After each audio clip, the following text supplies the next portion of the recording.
Y'all know me, I'm Abby Zent, the VISTA Program Manager at the Prevention Resource Center.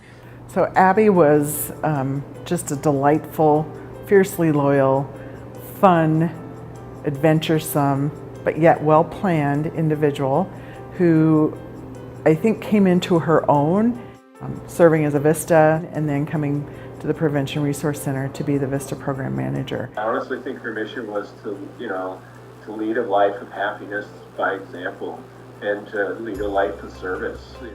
And her journey really in life, even at a young age, was around service and serving those that maybe needed a hand up, but not a hand out, but also really making sure that all people who may be slightly out on the margins had the opportunity to have the same opportunities as all of us have. So she was very active in high school, and then she rolled that over and she was active in college, and she was active as a young adult and as an adult, and that was a continuum. It never ended, her service.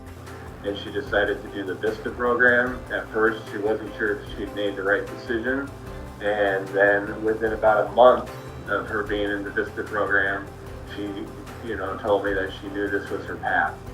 She was one of the first people I met in Montana. She was my VISTA leader and soon became one of my closest friends. But she was always there to advocate for the members, to make sure they had a great experience.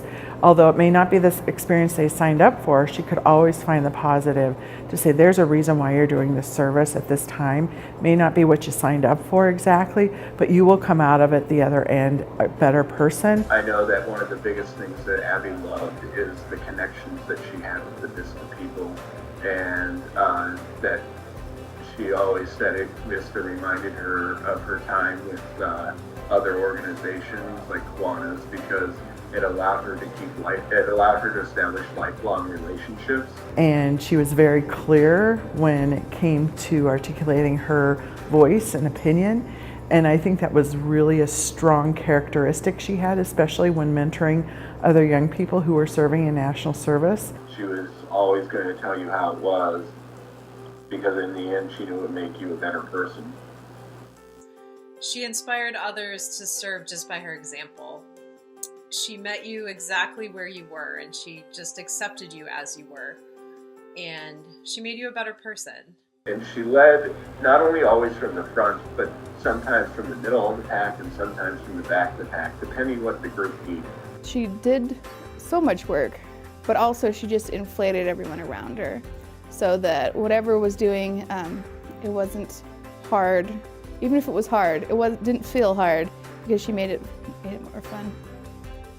She was always up for rallying people for a service project, and she got in there and got dirty herself. Unless there was dog poop involved, she didn't want to pick that up, but she would do everything else. Oh, she was hilarious. I think everyone is here.